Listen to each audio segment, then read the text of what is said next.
Muy buenos días, jóvenes y señoritas. Bienvenidos de nuevo a su clase de filosofía. Recordemos que estamos ya en el segundo parcial que trata acerca de los filósofos modernos y más que ver un nuevo tema en este video, en realidad vamos a hacer una continuación del video anterior. Originalmente ambos están concebidos como parte de un mismo tema, de una misma clase, pero pensé que era conveniente separarlos para facilitar la comprensión por parte de ustedes y también para no saturar más su carga de trabajo. Así es que voy a comenzar por explicar qué tiene que ver el tema del video de hoy, que es el pensamiento de el filósofo alemán y revolucionario socialista Karl Marx, con el video anterior que estuvo dedicado al filósofo idealista también alemán Georg Wilhelm Friedrich Hegel. Pues bien, en el video anterior explicamos que Hegel había retomado una vieja idea planteada por Heráclito de Éfeso, uno de los filósofos presocráticos, que es la concepción de la realidad que conocemos como dialéctica y que podemos resumir con la frase: lo único permanente es el cambio. Para Hegel esto significaba que, siendo Hegel por supuesto un filósofo idealista, es decir, un filósofo que concibe a la realidad sobre todo como espíritu, decía que para Hegel la dialéctica significa que este espíritu, que es lo mismo que la razón, pero no la razón de cada individuo, la razón de cada uno de nosotros, sino la razón universal, la razón que, por así decirlo, dirige y ordena el mundo. Esa razón, piensa Hegel, no es todo lo que puede ser de una vez y para siempre. No está estática, sino que por el contrario atraviesa por distintas etapas para llegar a la autoconciencia, para llegar a ser plenamente todo lo que ella puede ser. Así fue como vimos que en la primera etapa de este desarrollo del espíritu, el espíritu conoce la sensibilidad, es decir, se da cuenta de que siente algo, de que percibe algo. Es su forma más elemental de actividad. En la segunda etapa, la percepción, el espíritu se da cuenta de que hay algo alrededor suyo, que eso que siente en realidad es la representación de un mundo que hay alrededor suyo. Después, en la tercera etapa, accede a la conciencia de sí. Se da cuenta no solamente de que hay un mundo de cosas, sino que él es un algo, de que esta razón es una mente, un espíritu que tiene personalidad propia y que está percibiendo el mundo a su alrededor. Y finalmente, en la cuarta etapa, la libertad, a la que llega a través de la dialéctica del amo y el esclavo, en la libertad se da cuenta de que hay otros alrededor suyo, iguales a él, y que al reconocerlos puede él también ser reconocido y ser plenamente libre. Pero bien, no solamente es, digamos, que una etapa siga a la otra sin más, como si se tratara únicamente de un cuento, de una historia, sino que cada etapa, para poder realizarse, tiene que suponer la etapa anterior. En ese sentido, podríamos comparar la dialéctica con la forma como nosotros vamos creciendo y madurando a lo largo de nuestra vida.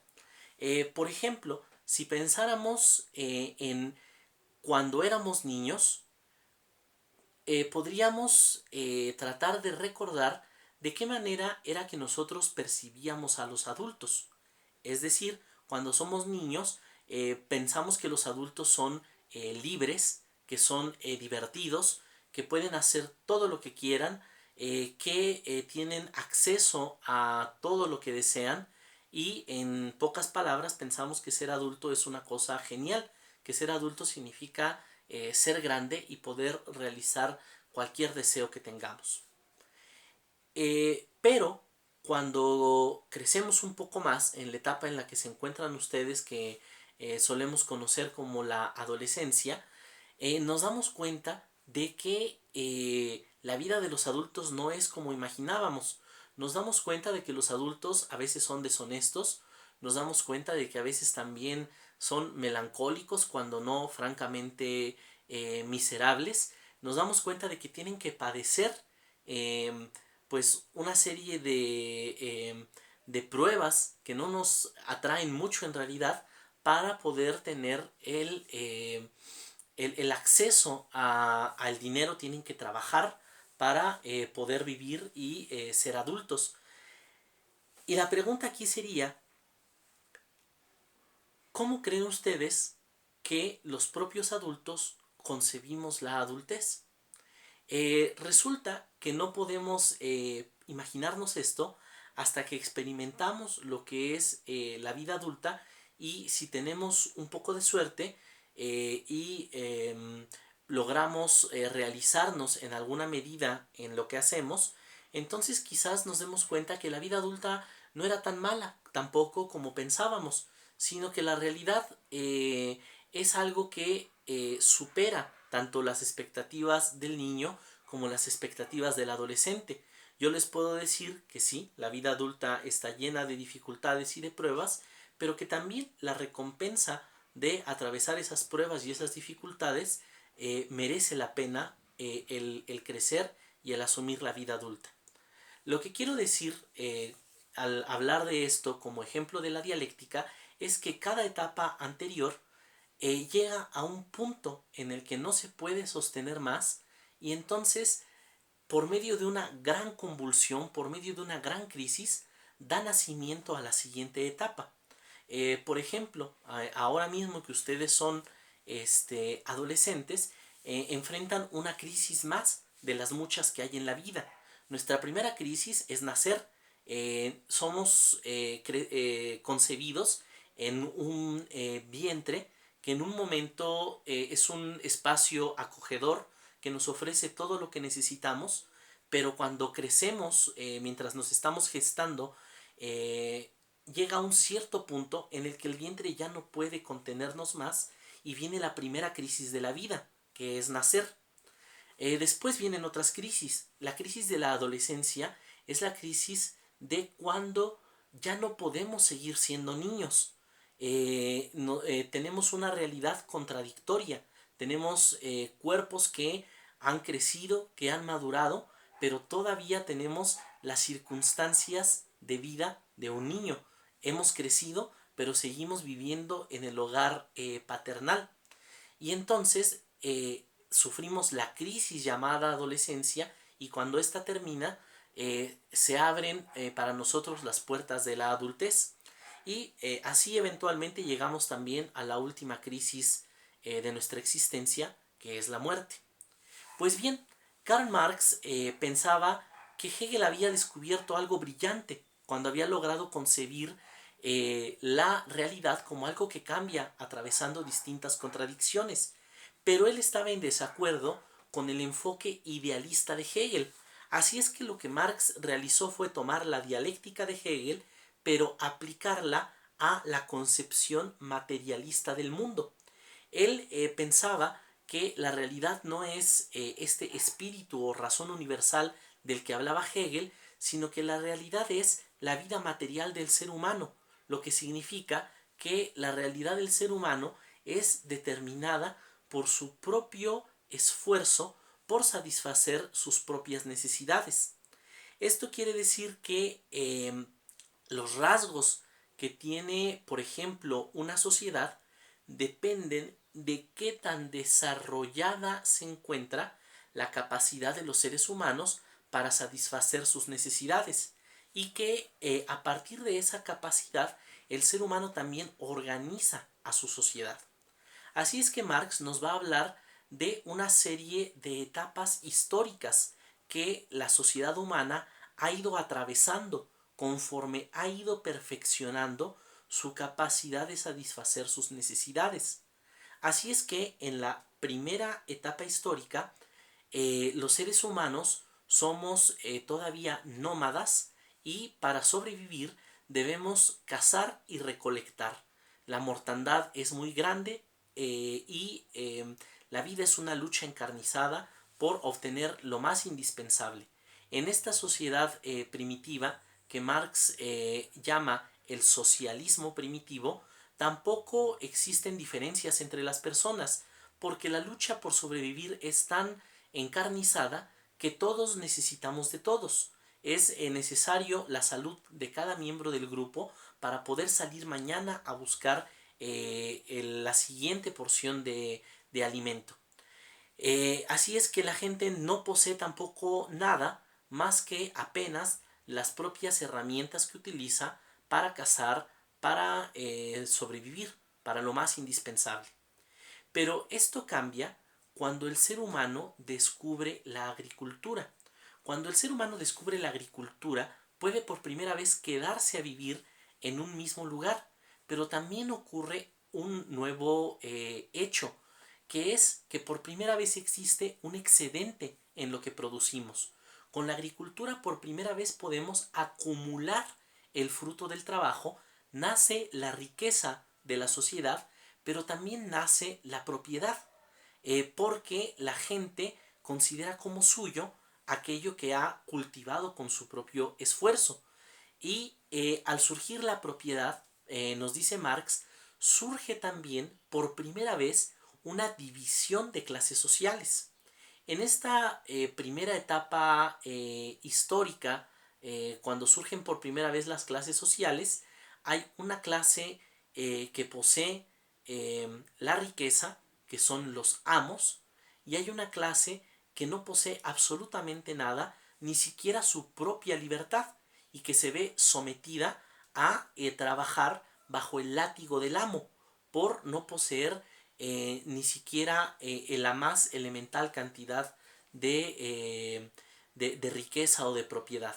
Así es que en la primera etapa después del socialismo primitivo, es decir, más bien estaríamos hablando ya de una segunda etapa, es la etapa que Marx llama el esclavismo, y lo que la caracteriza es que está dividida en dos clases sociales, el amo y el esclavo. La siguiente etapa Marx la llama el feudalismo. En ella ocurre que los amos han perdido su capacidad para someter a los esclavos son demasiados, ya no son tan productivos como antes, y el costo de mantenerlos es mayor que la riqueza que producen. Así es que el sistema esclavista colapsa, los esclavos alcanzan su libertad, pero ahora surge una nueva división de clases. Es decir, ahora hay un terrateniente que es dueño de la tierra, que será conocido como el señor, y hay un campesino libre, pero pobre, que debe trabajar para el señor porque no posee tierra propia, o la cantidad de tierra que posee en realidad es tan poca que no le alcanza para sobrevivir. Así es que para poder tener lo indispensable debe trabajar para darle la mayor parte del fruto de su trabajo al señor, al terrateniente, al dueño de la tierra, y quedarse únicamente con la menor parte, con aquello que apenas le permite subsistir. Pues bien, esta etapa histórica, que sería nuestra tercera etapa, el feudalismo, se caracteriza porque existen dos clases sociales. Ya no son el amo y el esclavo, sino el señor y el siervo. El señor que posee la tierra y el siervo que la trabaja para él. Sucede que esta etapa concluye cuando algunos individuos en esta sociedad eh, se vuelven comerciantes, artesanos que fabrican bienes útiles para los demás, y que se obtienen su sustento de la venta de estos materiales artesanales, de estas mercancías o productos artesanales, y resulta que se convierten en comerciantes. Estos comerciantes deben pagar un impuesto cada vez que llevan sus mercancías a un nuevo señorío feudal. Esto, por supuesto, reduce sus ganancias. Así es que los comerciantes, para poder aumentar sus ganancias, terminan financiando a los reyes que unifican a los países, someten a los señores feudales y crean las condiciones para que estos comerciantes puedan vender sus mercancías en todo un país completo sin estarle pagando impuestos a cada señor feudal. Eventualmente, esta nueva clase social que Marx denomina como la burguesía va también a prescindir de los reyes y va a realizar revoluciones como la Revolución Francesa para derrocar a la monarquía y ejercer el poder político por su cuenta. Así llegamos a la cuarta etapa, el capitalismo, que se caracteriza por la existencia de dos clases sociales nuevas, la burguesía y el proletariado. Porque esta burguesía también tiene un gran interés por la ciencia, descubre el uso de la máquina de vapor en la producción y entonces empieza a producir mercancías en una cantidad que jamás se había visto en el pasado. Pero para poder hacerlo necesita de un trabajador que no posea máquinas propias, que no tenga propiedad privada a través de la cual producir la riqueza y que entonces esté dispuesta a venderle al burgués su fuerza de trabajo, es decir, su tiempo produciendo en la fábrica. A cambio, el proletario, el trabajador, va a obtener un salario, pero ese salario en realidad es una parte ínfima de toda la riqueza que él produce en su jornada laboral. Esta riqueza que Marx llama plusvalía es la que se va a quedar el burgués y va a constituir su ganancia. Así es que a partir de aquí, en la sociedad capitalista, surge una tensión entre quién se queda con la mayor parte de plusvalía. El trabajador quiere mayor salario y el burgués quiere mayores ganancias. Marx piensa que esta contradicción de intereses solamente se puede resolver, como lo hizo en todas las etapas anteriores, por medio de un cambio dramático, como el que atravesamos nosotros en distintos momentos de la vida. Y ese cambio dramático, que son las revoluciones, cree Marx que están destinados finalmente a crear una nueva sociedad en la cual la tecnología que han creado todas las etapas anteriores será aprovechada para eliminar la división de clases sociales. Cuando la mayor parte de la sociedad, que es el proletariado, consiga dirigir la sociedad, entonces podrá planificar la economía ya no para la ganancia de algunos individuos, sino para el beneficio de todas las personas. Pues bien, eh, solamente me resta decir que esta concepción que tiene Marx de la historia es conocida como el materialismo histórico y será el fundamento de la corriente política conocida como el socialismo científico o socialismo revolucionario. Y bien, solamente me resta terminar eh, platicándote cómo Marx en la primera frase de una obra conocida como el Manifiesto Comunista resume esta concepción del mundo. Bueno, eso estará en la segunda actividad del día de hoy. Te encargo que veas un video más y que encuentres esta frase que resume cómo Marx concibe la historia. Por lo pronto, bueno, será todo por hoy. Fue un poco largo este video, pero bueno, continuaremos más adelante con los filósofos existencialistas. También, bueno, quiero adelantarles un poco nuestros planes. Vamos a terminar la próxima semana con nuestra revisión de la historia de la filosofía y después vamos a continuar con clases de lógica. Tenemos pendiente hacer algunos ejercicios de lógica proposicional, pero bueno, esto será algo complicado en la modalidad en línea. Así es que vamos a dedicarle sí una evaluación interparcial, pero nada más que eso.